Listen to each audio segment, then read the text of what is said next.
Medical से जुड़ी सभी लेटेस्ट अपडेट पाने के लिए सब्सक्राइब कीजिए health tips medical knowledge YouTube channel को। वेलकम दोस्तों, हमारे YouTube channel health tips medical knowledge में आपका बहुत बहुत स्वागत है। दोस्तों आज मैं आपके लिए लेकर आया हूँ एएनएम के क्वेश्चन, और ये काफ़ी इंपॉर्टेंट है। कई एएनएम के जो भी जितने भी एग्जाम हुए हैं, कई एग्जाम के अंदर ये पूछे हुए क्वेश्चन है। तो अगर आप हमारे यूट्यूब चैनल पर नए हैं तो चैनल को सब्सक्राइब कर दीजिए, ताकि आने वाली वीडियोज़ की आपको नोटिफिकेशन मिलती रहे। मानव शरीर में यानी कि ठीक है, शरीर में औसतन कितना रक्त होता है? 1 लीटर, 5 लीटर, 8 लीटर, 11 लीटर। तो कितना रक्त होता है? तो यहाँ पर रक्त होता है कितना? 5 लीटर होता है। ठीक है, मानव शरीर के अंदर होता है वो 5 लीटर होता है अप्रोक्सीमेट। देखो, या तो बॉडी का कई बार ऐसे पूछा जा सकता है कितना प्रतिशत होता है, तो 7% होता है। जो जितना वजन होता है उसका 7% होता है। ठीक है, नेक्स्ट क्वेश्चन की बात करें, स्तन दुग्ध निर्माण के लिए कौन सा हार्मोन जिम्मेदार है? यानी कि जो स्तन होते हैं, जो स्तन के अंदर दुग्ध निर्माण के लिए कौन सा हार्मोन जिम्मेदार है? यहाँ पर सबसे इंपॉर्टेंट क्वेश्चन है, यहाँ पे पूछा निर्माण। ठीक है, यानी बनना, यानी कि हम हिंदी इंग्लिश में कहें तो सिंथेसिस। ठीक है, इसके लिए कौन सा हार्मोन जिम्मेदार है? Androgen, luteinizing hormone, prolactin, oxytocin. तो यहाँ पर करेक्ट आंसर क्या होगा? यहाँ पे जो सही उत्तर होगा प्रोलैक्टिन। जो प्रोलैक्टिन हार्मोन है वो इसके लिए जिम्मेदार है। ठीक है, चलते हैं नेक्स्ट क्वेश्चन की तरफ।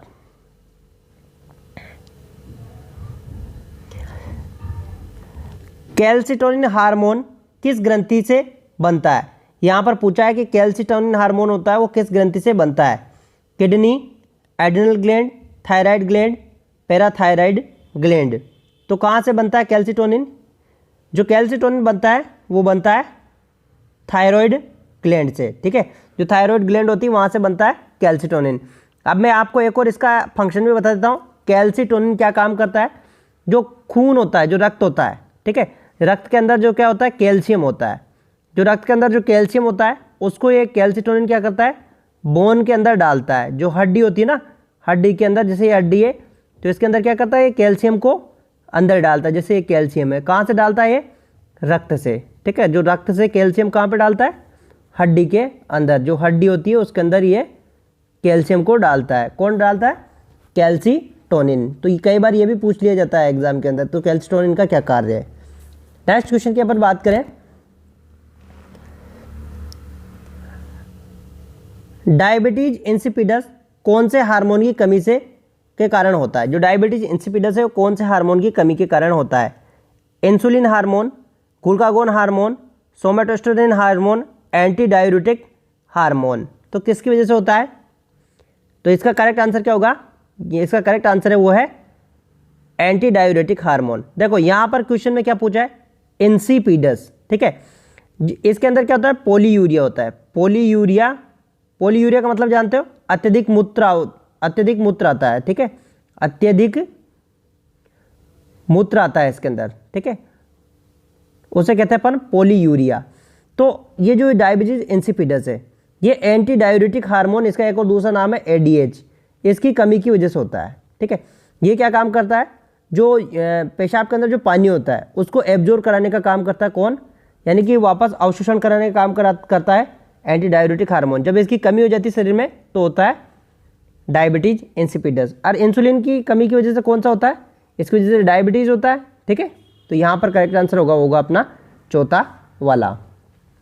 नेक्स्ट क्वेश्चन की बात करें अपन,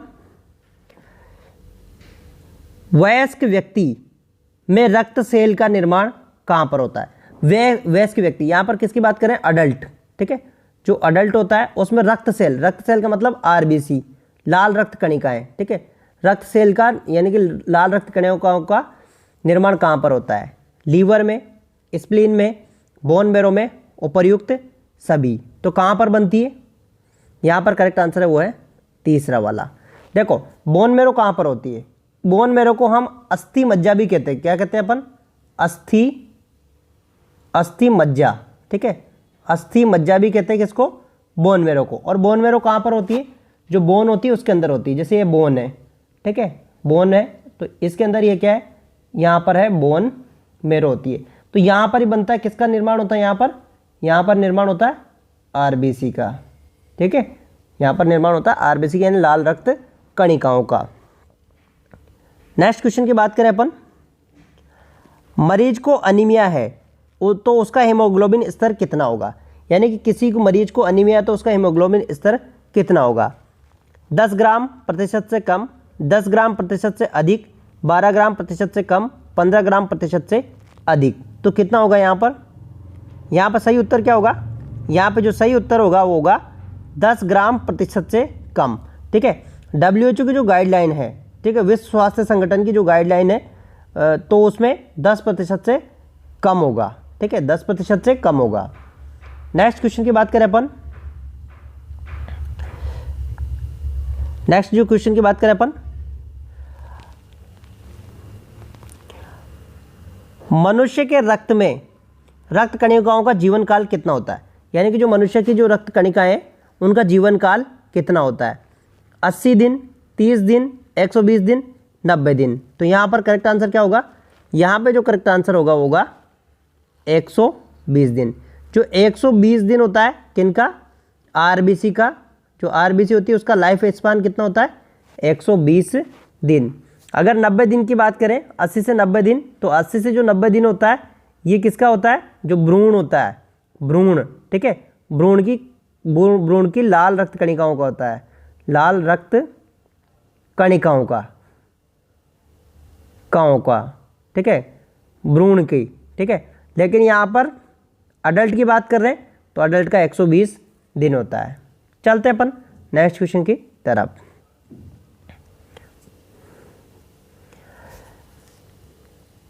यदि किसी महिला की सर्विक्स कैंसर की जांच हेतु पेप्स स्मीयर लिया गया हो तो ये किस प्रकार का बचाव है। ठीक है, यानी किसी महिला है, किसी भी महिला को क्या है? सर्विक्स का कैंसर है। सर्विक्स का कैंसर जानते हो ना? सर्विक्स का कैंसर यानी कि जो योनि के ऊपर होती है, यानी जो सर्विक्स होती है गर्भाशय के नीचे, वहाँ का कैंसर है। तो उसके लिए पेप्स स्मीयर की जांच लिया गया है। तो किस प्रकार का बचाव है? प्राथमिक, द्वितीय, टर्शरी, उपयुक्त सभी। तो किस प्रकार का बचाव है ये? ये है द्वितीय। ठीक है, यानी इसे हम कह सकते हैं सेकेंडरी प्रिवेंशन। ठीक है, प्रिवेंशन। द्वितीय बचाव किस लिए? क्योंकि हम बीमारी हो चुकी है उसके बाद हम क्या कर रहे हैं? जांच कर रहे हैं। तो ये क्या है? सेकेंडरी प्रिवेंशन है। नेक्स्ट क्वेश्चन, शरीर का सामान्य तापमान कितना होता है? यह भी काफ़ी महत्वपूर्ण क्वेश्चन है, कई बार एग्जाम में पूछा जा सकता है कि शरीर का सामान्य तापमान कितना होता है। 43.5 degree centigrade, 38.9 degree centigrade, 37 degree centigrade और 39 डिग्री सेंटीग्रेड। तो कितना होता है? सामान्य तापमान कितना होता है? तो यहाँ पर वो है 37 डिग्री सेल्सियस, यानी कि 37 डिग्री सेल्सियस है, ये है सामान्य तापमान।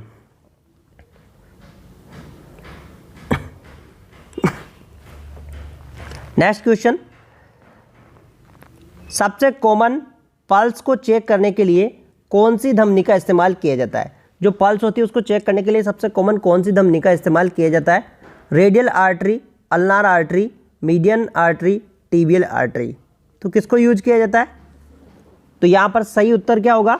यहाँ पर सही उत्तर होगा वो होगा रेडियल आर्टरी। देखो क्या होता है, मैं एक एग्जाम्पल के तौर पे मैं आपको बता देता हूँ। ये 5 उंगलियाँ होती है, ठीक है, 4 उंगलियाँ होती है और ये एक क्या होता है? अंगूठा होता है ना। तो ये अंगूठा के यहाँ पर, अंगूठा है ना, वहाँ पर अपन चेक करते हैं सबसे कॉमन। तो जो अंगूठा के यहाँ पर चेक करते हैं, तो सबसे कॉमन जो चेक करते हैं अंगूठा के यहाँ चेक करते हैं, तो यहीं पे होती है, क्या होती है? रेडियल धमनी। क्या होती है? रेडियल धमनी। ठीक है, ये होती है रेडियल धमनी। ठीक है, रेडियल धमनी होती है। तो यहाँ पर करेक्ट आंसर होगा अपना रेडियल आर्टरी। चलता है next question,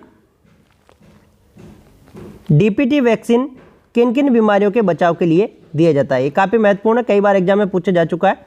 diarrhoea, tetanus, pertussis, diarrhoea, tetanus, polio, diphtheria, tetanus, polio, diphtheria, pertussis, tetanus. तो यहाँ पर पूछा है डीपीटी। ठीक है, डीपीटी किन बीमारियों के बचाव के लिए दिया जाता है? तो यहाँ पर करेक्ट आंसर क्या होगा? यहाँ पे करेक्ट आंसर है वो है चौथा वाला। देखो, डी यानी डिप्थीरिया, डी यानी डिप्थीरिया, है ना, पी यानी पर्टोसिस, ठीक है, पर्टुसिस और टी यानी टिटेनस, टीएन टिटेनस। ठीक है, तो यहाँ पर ये अपना चौथा वाला करेक्ट आंसर होगा। ठीक है, नेक्स्ट क्वेश्चन की बात करें अपन, ये काफ़ी महत्वपूर्ण क्वेश्चन है, कई बार एग्जाम में पूछा जा चुका है कि बीसीजी वैक्सीन, ठीक है, बीसीजी वैक्सीन किस प्रकार का वैक्सीन है। जो बीसीजी वैक्सीन है वो किस प्रकार का वैक्सीन है। किल्ड यानी कि जीवित, किल्ड यानी मृत, live attenuated vaccine, immunoglobulin toxoid. तो ये किस प्रकार का है, तो यहाँ पर जो करेक्ट आंसर होगा वो दूसरा वाला होगा लाइव, ठीक है, लाइव वैक्सीन। ये किस प्रकार का वैक्सीन है, वैक्सीन, ठीक है, लाइव वैक्सीन है। कौन, बीसीजी, है ना। इस लाइव वैक्सीन क्यों कहते हैं अपन, जो बीसीजी होता है इसके जो जीवाणु होते हैं, इसके अंदर जो जीवाणु होते हैं वो क्या होते हैं, जीवित होते हैं। ठीक है, जीवित होते हैं, लेकिन इनमें रोग बनाने की जो क्षमता होती है, रोग करने की जो क्षमता होती है, ठीक है, रोग करने की जो क्षमता होती है उसको क्या कर दिया जाता है, कम कर दिया जाता है, या खत्म कर दिया जाता है। ठीक है, तो ये यहाँ पर ये होता है, जीवित होते हैं। नेक्स्ट क्वेश्चन देखो, ये काफ़ी बहुत महत्वपूर्ण क्वेश्चन है, सब एग्जाम में पूछे जाने वाला है। बीसीजी के वैक्सीन को घोलने के लिए किस प्रकार, बीसीजी को वैक्सीन घोलने के लिए किसका उपयोग किया जाता है। Normal saline, distil water, dextrose 5%, Ringer lactate. तो किसका उपयोग किया जाता है बीसीजी के वैक्सीन को घोलने के लिए। तो यहाँ पर करेक्ट आंसर क्या होगा, यहाँ पे जो करेक्ट आंसर है वो है नॉर्मल सलाइन। जो नॉर्मल सलाइन होता है, कई बार NaCl भी आ जाता है, NaCl 0.9%। ठीक है, तो ये करेक्ट आंसर होगा, यानी कि नॉर्मल सलाइन को घोलने के लिए उपयोग में किया जाता है। ठीक है, नेक्स्ट क्वेश्चन की बात करें अपन, ये भी काफ़ी महत्वपूर्ण क्वेश्चन है। डीपीटी को निम्न में से किस रूट से दिया जाता है। ठीक है, इंट्रामस्कुलर, सबक्यूटेनियस, इंट्राडर्मल, ओरल। तो कौन से रूट से दिया जाता है।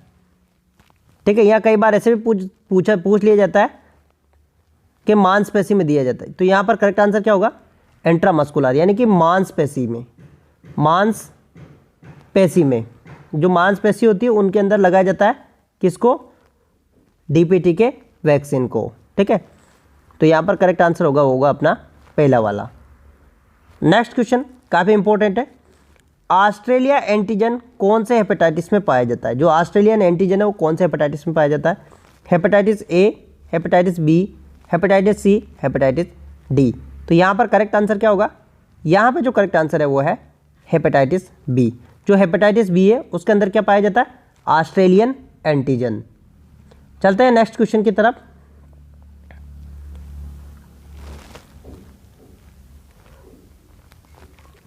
ब्रेक बोन फीवर को किस नाम से जानते हैं। जो ब्रेक बोन फीवर होती है उसको किस नाम से जानते हैं। Malaria, dengue, typhoid, tuberculosis. तो किस नाम से जानते हैं उसको।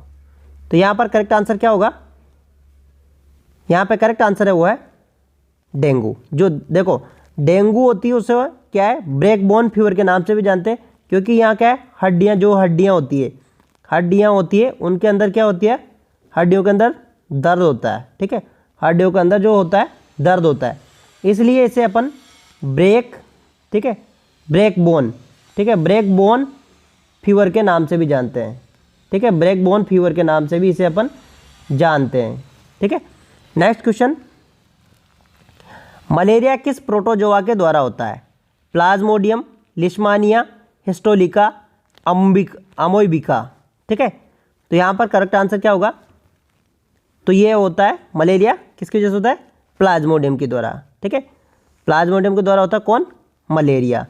तो थैंक यू दोस्तों, अगर आपको हमारा वीडियो पसंद आए तो वीडियो को लाइक कर देना और शेयर और सब्सक्राइब जरूर कर देना, ताकि आपको वीडियो की इन्फॉर्मेशन मिलती रहे।